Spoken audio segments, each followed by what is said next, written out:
मैं टॉपिक ले रहा हूं what is EQ, emotional quotient क्या होता है या इमोशनल इंटेलिजेंस क्या है। बेसिकली जो इमोशंस है ना वो है टोटल आपके 27। मैं बड़े टॉप इमोशंस की बात कर रहा हूं। आपकी जो असल फोर्स है ना, नेचुरल फोर्सेस जिसकी वजह से आप जिंदा हैं, एक है सोल, एक है आपका टैलेंट। सर्वाइवल किट मैं कह रहा हूं ज्यादा बेहतर है। और द मोस्ट इंपॉर्टेंट थिंग जो आपकी एनर्जी नेचर में वो इमोशंस है। ये आपकी नेचुरल एनर्जीज हैं। सोल बॉडी से निकलती है, बॉडी को मैयत कहते हैं। सर्वाइवल किट वो है जिसकी वजह से ऑटोमेटिक सांस लेते हैं, बचना चाहते हैं, गर्मी लगती है, आप में डिफेंस मैकेनिज्म है। करंट लगती है, आप पीछे जाता है, सुई लगती है, आप पीछे जाता है, आवाज आती है, झटका लगता है। ये सर्वाइवल किट है आपकी, ये एनर्जी है आपकी बड़ी, ये आपको बचाती है। ये आखिरी में हिचकियां जो आ रही होती हैं, सांस उखड़ा होता है, तो ये सर्वाइवल किट होती है। ये पानी में डूबने से बचाने के लिए जो आप आखिरी जोर लगा लेते हो ना, वो सर्वाइवल किट की वजह से लगाते हो। गले में कुछ फंस जाता है और टका के खांसी लेते हो ना, ये वो सर्वाइवल किट की वजह से होता है। नहीं समझे? कुत्ता पड़ जाता है, ये एक्टिव हो जाती फौरन। कहना नहीं पड़ता, कुत्ता ये नहीं कहता भाई भज मैं आ गया, ऐसा नहीं होता। वो आता है, आवाज आती है, आप दौड़ लगा देते हो। सांप आता है, दौड़ लगा देते हो। टैलेंट आपकी वो एनर्जी है जो कुदरत ने आपको दी। इमोशंस आपकी रोज की एनर्जी है। क्या है ये दो किस्मों के हैं बुनियादी तौर पे, पॉजिटिव और negative. Negative emotion, positive emotion. अब कमाल ये है, अगर मैं कहूं गुस्सा, ये पॉजिटिव इमोशन है नेगेटिव इमोशन है? इन जर्नल वैसे क्या ख्याल आता है? नेगेटिव इमोशन है ना, इन जर्नल तो नेगेटिव है। ठीक है जी। Jealousy is a positive emotion और नेगेटिव? Negative emotion. अच्छा, if I say that gratitude is a positive, gratefulness is a, right जी। अब याद रखना कि दरअसल ये पॉजिटिव नेगेटिव हमने डिवाइड कर दी हैं। इमोशनल इंटेलिजेंस का मतलब ये है कि एक नेगेटिव इमोशन को आपने पॉजिटिवली यूज करना सीख लिया। क्या बोला? इमोशन नेगेटिव है, आपको मुस्बत इस्तेमाल करना आता है अगर, तो आप में क्या पाई जाती है? ईक्यू पाई जाती है, इमोशनल इंटेलिजेंस पाई जाती है। आप में पाए जाने वाले पॉजिटिव और नेगेटिव इमोशन है। पॉजिटिव तो लकीली पॉजिटिव इमोशंस हैं, लेकिन नेगेटिव इमोशन जो कि बड़ी ताकतवर चीज है, मतलब गुस्से में बंदा क्या कर देता? कत्ल कर देता। ऐसे ही है ना जी। गुस्से में बंदा किसी की जान ले सकता है, गुस्से में बंदा किसी को तबाह कर देता। या जेलसी में बंदा क्या कुछ करता है, जरा बताएं। जेलसी के एक्सप्रेशंस क्या हैं? जब किसी के खिलाफ जेलसी बहुत सी पाई जाती है तो उसके क्या निशानी है? लोग नेगेटिव कमेंट करते हैं। एक बड़ी निशानी उसकी ये, लोग बहुतान लगाते हैं। उसमें वो खामी पाई नहीं जाती, वो कहते हैं इसमें खामी है। और जेलसी इतना बड़ा नेगेटिव इमोशन है कि इसका आप मुकाबला नहीं कर सकते। अल्लाह कह रहा है इसका मुकाबले के लिए मेरा साथ चाहिए। अंदाजा हो गया? गुस्सा इतना नेगेटिव इमोशन है कि इसको हराम करार दिया गया, और इसके पी जाने को, यानी इसकी इंटेलिजेंस को सवाब कहा गया। वो जो गुस्सा पी जाते हैं, कुरान की आयत है। सो जो बंदा अपने नेगेटिव इमोशन को चैनलाइज करके इस्तेमाल कर ले पॉजिटिव, उसमें ईक्यू है। नंबर 2, जब खुशी आती है ना, उसके भी कुछ चैलेंज होते हैं। कुछ लोग खुशी नहीं संभाल सकते, कुछ लोग कामयाबी नहीं संभाल सकते।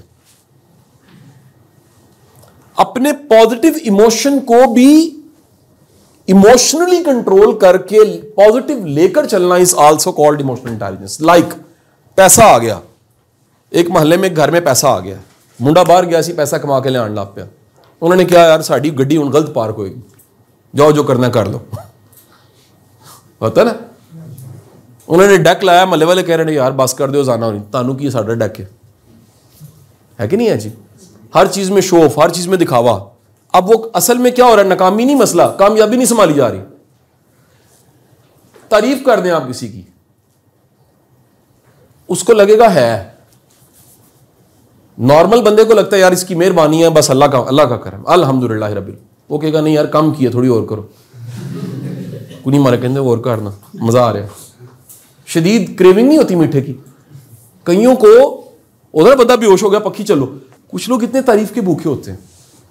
कईयों में शो ऑफ होता है, कई लोग बताना चाहते हैं मैं भी हूं, मैंने क्लासरूम्स में ऐसे लोग देखे हैं, ये तो चलो स्टूडेंट्स हैं ना, बड़े बड़े ऑफिसर्स की क्लास में वो सवाल कम कर रहे होते हैं, वो बता रहे हैं मैं भी हूं। मैं कहूँ sir where is question? Sir I am telling you that I was in Harvard and when I got the degree and then. मैं कहूँ यार 10 सवाल किए। कहते नहीं सर पहले सुने sir, is just telling that. उसका वो कॉम्प्लेक्स है कि मैंने बताना है भाईजान मैं भी यहां सिर्फ तुसी नहीं हूं। अब इसमें सुनने की बर्दाश्त ईक्यू है, समझ आई कि नहीं आई? इसमें ज़र्फ यह है कि आप में सुनने की बर्दाश्त हो। सो आपके पॉजिटिव इमोशंस को भी मैनेज करना और नेगेटिव को यूज करके पॉजिटिव करना इज कॉल्ड इमोशनल इंटेलिजेंस। इससे ज्यादा अवामी तारीफ मैं नहीं बता सकता। बाकी जो कुछ लिखी हुई है वो बुकिश है गूगल पे, मैंने सिंपल डिल्यूट करके समझा दिया ये होता। समझ आ गई बात कीजिए। अब है क्या अगली कहानी, कैसे पैदा हो सकती है?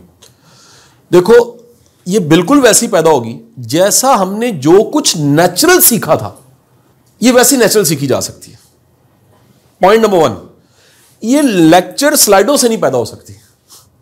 यानी इमोशनल इंटेलिजेंस का लेक्चर अगर दिया जाए तो इमोशनल इंटेलिजेंस के बारे में पता लग सकता है, इमोशनल इंटेलिजेंस पैदा ये तो हो सकता है कि कोई बंदा इमोशनल इंटेलिजेंस को जानता हो, ऐसा मुमकिन है उसकी पीएचडी हो उसमें, लेकिन मुमकिन है उसमें इमोशनल इंटेलिजेंस। दुनिया की सबसे ऑथेंटिक किताब जो इस मौजू पे है उसका नाम है emotional intelligence bye Daniel Goldman. ठीक है जी, ये one of the fantastic book है। यानी डैनियल गोल्डमैन की किताब पढ़ के कोई नहीं मुझे पता है, उसको नहीं पता। जिसको पता है वो अमलन दिखाएगा ना। अब मुझे बताइए वो तमाम चीजें जो आपने अमली तौर पे सीखी है वो कैसे सीखी है? मेरा क्वेश्चन आपसे। Number 1 is called modelling. कैसे सीखी है? आपने ऐसे कैरेक्टर्स देखे हैं जिनमें वो खूबी थी और आप में पैदा हो गई है। अगर किसी ने अपने इर्द गिर्द के लोगों में ईक्यू नहीं देखा, उसमें पैदा नहीं होगा। ज्यादा चांस ये है कि आपके इर्द गिर्द अगर बर्दाश्त करने वाले, ईक्यू वाले, सबको साथ लेके चलने वाले लोग मौजूद हैं तो आपका भी ईक्यू उस रिफ्लेक्शन की वजह से आप पे भी उस शख्सियत का असर पड़ेगा। यानी अगर वालिदैन रिश्ते नहीं निभाते, सादा जुबान में कहूं, क्योंकि रिश्ते निभाने के लिए एक चीज चाहिए, वो चाहिए ईक्यू, विच इज कॉल्ड ज़र्फ, विच इज कॉल्ड बर्दाश्त। अगर वो नहीं निभाते तो मुश्किल है कि बच्चे भी निभा पाए। जिस फैमिली में अक्सर तलाक़ी हो जाती हैं और ब्रोकन फैमिलीज होती हैं, क्योंकि वहां कुछ ईक्यू के साथ जुड़ता है, तो उनके बच्चों में भी टेंडेंसी एंड वल्नरेबिलिटी पाई जाती है कि वो रिश्ते नहीं निभाएंगे। 100% ऐसे नहीं मैं कह रहा, मैं बता रहा हूं ये टेंडेंसी जरूर होगी, क्योंकि उन्होंने कहीं ना कहीं ये चीज देखी है। बात समझे कि नहीं समझे? पहला सोर्स क्या हो गया? मॉडलिंग। दूसरा source, the most important source is understanding of self, अपने आप को समझना, एंड स्पेशली योर इमोशंस। जो लोग अपने इमोशंस को समझते हैं ना, उनमें ये चीज पैदा होने लग पड़ती है। छोटी सी मिसाल देता हूं। एक बंदा मेरे जानने वाला था, तो उसने एक और बंदे के बारे में फेसबुक पे पोस्ट लगा दी नेगेटिव। मैंने उसे बुलाया, मैं कहा व्हाई डू दिस, ये क्यों किया तुमने? वो कहता है इसकी इस्लाह होनी चाहिए, ये ठीक होना चाहिए। मैं कहा यार तो इधर फेसबुक का मतलब है चौराहा, पूरी सोसाइटी ही कर रही है ना। गौर करें क्या रुझान पूरी सोसाइटी में नहीं है? इसका मतलब है इस पूरी सोसाइटी में जेलसी बहुत ज्यादा है, हसद बहुत ज्यादा है, और हसद उल्टा है ईमान का। ईमान होगा तो हसद नहीं होगा, अल्लाह के रसूल की हदीस है, और हसद होगा तो ईमान। तो मैंने उससे कहा ये तुमने क्यों किया? कहता है यार ये इसको ठीक होना चाहिए, बंदे का पुत्र नहीं है, फलाना है, ये है वो। मैं उसे कॉल करके मिलके उससे समझाओ यार। कहता है नहीं, इसका लोगों को पता लगना चाहिए बंदा ठीक नहीं है। मैंने कहा दिस इज कॉल्ड जेलसी। कहता है no I am not jealous. मैं कहा the next thing is that even आपको ये पता ही नहीं आप जेलस हो। जिस बंदे को ये पता ही नहीं है ये जेलसी थी, वो ठीक नहीं हो सकता। बड़े लोग जेलसी की हालत में होते हैं और उनको ये पता ही नहीं होता कि ये जो फीलिंग है इसका मतलब क्या है, जेलसी है। मेरे पास काउंसलिंग के लिए लोग कहीं आते हैं ना, वो एक मोहतरमा मेरे पास आई, उन्होंने कहा सर मेरा रोने को दिल करता, सर मुझे समझ नहीं आती कि मुझे लगता है मैं अंदर से मेरा कलेजा फट जाएगा। मैंने कहा okay first of all name the emotion, what is this emotion? I can't understand. मैंने कहा दिस इज कॉल्ड कि आप एक सैडनेस की हालत में हो और सफोकेटेड हो। ये सफोकेशन और सैडनेस एक इमोशन है। कहते नहीं सर मैं तो कभी सैड होती नहीं हूं। आपको समझ आई बात की? उसकी ईगो जागी और ईगो ने क्या कहा, सैड तो मैं नहीं हो सकती। असल में वो है सैड। जो बंदा अपने इमोशन को अंडरस्टैंड नहीं कर सकता वो कभी भी EQ पैदा नहीं कर सकता। EQ is based 50% upon understanding of your own emotion. इसका आधा मतलब यह है कि अगर आपको अपने इमोशन अंडरस्टैंड करने आते हैं कि this is love, this is inspiration, is a positive emotion, is gratefulness, thanklessness, sadness, happiness, कोई भी लिस्ट ढूंढिएगा गूगल पे जाके इमोशंस क्या होते हैं। Jealousy is a negative emotion, but jealousy is basically a competition. अगर ये पॉजिटिव कर लिया जाए ना, रश्क, हसद से रश्क की तरफ चले जाओ कि ये कर सकता है तो मैं भी करूंगा। जेलेसी ये कर सकता है, मैं नहीं करूंगा, इसको रहने नहीं दूंगा, ना खेडांगा। This is called jealousy. पहला पॉइंट क्या था इमोशनल इंटेलिजेंस का? मॉडलिंग। हम सीखते हैं किससे? दूसरा, अंडरस्टैंडिंग ऑफ इमोशन से। थर्ड, दूसरे के इमोशन समझने से। यानी आप में ये जहानत पाई जाती है किसी में क्या इमोशन चल रहे हैं, किसी की सोच क्या चाह रही, को फील क्या कर रहा है। अगर ये एबिलिटी आप में नहीं है to standing on the other foot, दूसरे के पांव पे खड़ा होना, दूसरे की जगह आके सोचना।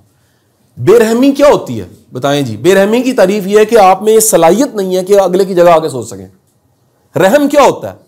रहम ये मुसीबत किसी और की है और आप उस मुसीबत को तारी करके सोच रहे हैं कि यार ये जो है ना, अगर इस पे बीत रही है तो क्या तकलीफ इसको हो रही होगी। ओवर सेंसिटिविटी क्या होती है? तकलीफ किसी और की है, उसको उतनी पेन नहीं हो रही, आपको ज्यादा हो रही है। Sensitivity, next step is the over sensitivity. दुनिया के बड़े लोग जो होते हैं ना, वो थोड़े ओवर सेंसिटिव होते हैं। सेंसिटिविटी अगर क्रिएटिविटी में कन्वर्ट हो जाए ना, तो फिर लिटरेचर बनता है, फिर शायरी बनती है, फिर पेंटिंग्स बनती हैं, फिर इन्वेंशंस होती हैं। सेंसिटिविटी अगर किसी सेंसिटिविटी की एनर्जी है, वो एनर्जी किसी चीज में ढाली ना जाए, वो आपको खा जाती है, पागल हो जाते हैं। और चौथी चीज जो है the most important is the learning, event to event, stage to stage, to recall that यार ये क्या हुआ था, यार मैं माफ भी कर सकता था, मैं ये मैच्योरिटी आ रही है। जब भी मेरा जुमला लिखिएगा, जब भी कभी आपको पछतावे होने लग पड़े तो समझने आपकी तरक्की शुरू हो गई है। जब भी दिन खत्म करने से पहले ख्याल आया यार ऐसे भी तो हो सकता, ऐसे भी तो हो सकता, ये भी तो हो सकता था, इसका मतलब है आपको अल्लाह ने आप पे कर्म किया हुआ। आपका जो माइंड है, आपकी जो सेल्फ है, आपकी जो बीइंग है, वो रिकॉल करती है कि यार ऑप्शन नंबर ये भी थी, ऑप्शन नंबर ये भी थी, ऑप्शन नंबर ये भी थी। ठीक है जी। तो EQ क्या फायदा देता है? EQ ऑप्शंस ज्यादा देता है आपको। जिसके पास EQ होता है उसके पास बहुत से रास्ते होते हैं। जिसके पास EQ नहीं होता, स्टक होता है, स्टबर्न होता है, उसके पास रास्ते। तो दुनिया में एक ऐसा जानवर है जिसके पास दो सलाहियतें नहीं है। एक सलाहियत आसमान देखना और दूसरी सलाहियत दूर देखना। बाय फिजियोलॉजिकली एनाटॉमी उसकी ऐसी है। सूअर जो है वो दूर तक नहीं देख सकता, उसकी आंखों के लेंस और एबिलिटी थोड़ी दूर तक देखने तक, और आसमान, उसकी फेस स्ट्रक्चर और नेक के मसल्स ऐसे हैं कि वो आसमान नहीं देख सकता। हजूर वाला जिसको भी दूर नजर नहीं आता और बड़ा नजर नहीं आता, उसके अंदर भी सूअर ही होता है, और उस सूअर को तकब्बुर कहते हैं, जो अल्लाह को सख्त नापसंद है। सबसे बड़ा आजिज़ी का गिफ्ट ये है, दूर तक नजर आएगा, बड़ा नजर आएगा, यानी गोल्स बिग हो जाएंगे और विजन होगा। Big goals and vision is a sign that Allah is blessed, आप पे इंतहा का मेहरबान। और ये जब भी होगा, आपको अपने अंदर के उस तकब्बुर को, किबर को खत्म किए बगैर ये मिलना कोई नहीं। तो आज का चैलेंज ही क्या है? आज देखें हर बंदा क्लर्क बादशाह, नाके पे खड़ा जो सिपाही है कहना मैं छड़ना नहीं तेनू। हर दूजा बंदा कहते हो तेनू पता नहीं मैं कौन हाँ। आप हालत देख लेना आपकी, हर यानी मुल्क तबाह हो गया यार, ईगोज खत्म नहीं हुई। मुल्क की हालत देख लें आप क्या है, और बड़ों की ईगो खत्म नहीं हो रही। घर तबाह हो जाते हैं, 1.25 लाख केस है अदालत में इस वक्त आपका, इस साल का, फैमिली कोर्ट्स का। घर तबाह हो जाते हैं, बच्चे रुल जाते हैं, पिस जाते हैं। ईगो नहीं माँ बाप की खत्म होती, वो नहीं सोचते यार इसका नुकसान मेरे बच्चों को कितना हो रहा है, उनकी पर्सनैलिटी कितनी डैमेज हो रही है। So conclusion is this is EQ the minimum and this is. So आपके रोल मॉडल्स, आपकी इंस्पिरेशन, हम रोल मॉडल्स को किताबों में पढ़ लेते हैं, लव नहीं करते। यू रियली लव, तो फिर आपको पता लगेगा यार EQ क्या होता है। समझ आई कि नहीं आई जी? आपके रोल मॉडल्स, आपकी इंस्पिरेशन, आपको कैसे लोग मिले, वो उससे बनती है आपकी शख्सियत सारी की सारी। ये देखो, ये थॉट, ये जब रिपीट होती है तो एक चीज बनती है, उसको कहते हैं इमोशन। जब इमोशन एक्टिव हो जाते हैं उससे जो चीज बनती है उसको कहते हैं थॉट। ये प्रोसेस है। लाइक मिसाल देता हूं समझाने के लिए। फर्ज करें आपके इमोशन पॉजिटिव थे, आप निकले घर से, सपोज कीजिएगा आप जा रहे थे मोटरसाइकिल पे, मोटरसाइकिल थी CD70 पॉजिटिव इमोशंस के साथ, सुबह निकले आप और आपके पास से को कट करके गुजर गया, आपने कहा लंघ जा शहजादिया, क्योंकि इमोशन पॉजिटिव थे। जो थॉट आई है वो क्या है? आप अब घर से निकले हैं और घर से कुट खा के निकले, इमोशन हो गए नेगेटिव। आपको हर बंदा लगेगा मैं उसके खिलाफ हूं और वो मेरे खिलाफ, क्योंकि थॉट नेगेटिव आएंगी। इनका आपस में हर वक्त ये हो रहा होता है प्रोसेस, हर वक्त thought emotion emotion thought. If you are feeling good, for example you attend a lecture, तकरीबन जो है वो 1.5 घंटा गुजरने वाला है, and your feeling is good, so thoughts are good. अब बाहर निकल के आपको अभी बिस्किट खाएंगे, आपको मैं दुनिया फतह कर दूंगी, बेसिकली इमोशंस है ना, उससे थॉट आ गई है। क्या समझ आई? अब ये थॉट है और इस थॉट से इमोशन पैदा हो रहे हैं, लेकिन बाहर जाके इसने दसा बंदा पुत्र मान, तू नहीं कुछ कर सकता। मतलब आप जैसा गाना सुन रहे होते हैं वैसे इमोशंस पैदा हो जाते हैं कि नहीं? आप जुदाई वाले गाने सुना करें, ये इंशाल्लाह हो जाएगी, क्योंकि उसकी शुआएं पैदा होंगी ना पहले, है कि नहीं? मैं क्योंकि बड़ी यंग एज में मैंने बिजनेस काम शुरू कर दिए, तो मैं एक रिसेप्शनिस्ट हायर की, उम्र में बड़े थे, पता नहीं जिंदा है तो अल्लाह सलामत रखे, मर गए तो अल्लाह जन्नत में जगह दे। वो जब मैंने रखे ना, वो उम्र में बड़े थे, आई वॉज 23-24, वो 56 एज थी उनकी, और बड़ी आर्टिस्टिक सी उनकी शक्ल थी। उनकी जेब में मैंने जब देखना दवाइयाँ पड़ी होती थी। मैंने एक दिन में पूछा, जनाब आप बीमार हैं? नहीं। मैं कहा दवाइयाँ का दी हैं, इधर भी कहता की पता बीमार होइए। जैसी फीलिंग वैसे, और वो अक्सर बीमार भी होते रहते थे। नहीं समझ आई? आपकी जो फीलिंग है उसके मुताबिक थॉट्स हैं, जैसे थॉट्स है वैसे फीलिंग है। आपको कोई थॉट दे दे, अभी मतलब मिसाल लीजिए कि मैं देखूं, किसी को भी देखूं, फर्ज करें मैंने भाई को देखा, मैं कहा यार तेरा रंग पीला पीला लग रहा है। किसी को बीमार करने के लिए एक थॉट काफी है। इसीलिए हुक्म है, अल्लाह ताला मुझे पनाह दे, मुझे बचा वसवसा डालने वाले।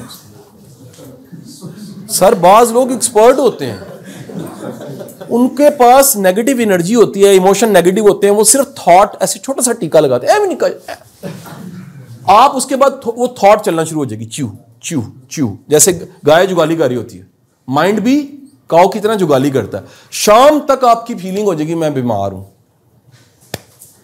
और वहम का कोई, ठीक है जी। तो हुजूरे वाला थॉट से क्या बने? इमोशन।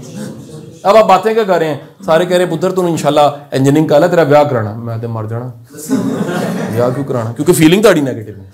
पुत्र को चंगे कपड़े पाया कर, मारी जाना तो कपड़े की चंगे पाने। पुत्र रोटी खा ले, बस रहने दो। गाना लगा बंद गया, मैं मर जाना, गाने बंद करो सारे, क्योंकि इमोशन आपके नेगेटिव हो गए। सो ये आपस में क्या है? ये कभी ये बाप है, कभी ये बाप है, ये आपस में इनका रिलेशन चलता रहता है जी। लो जी यार, इंशाल्लाह होती है मेरे बच्चों। Wish you best of luck.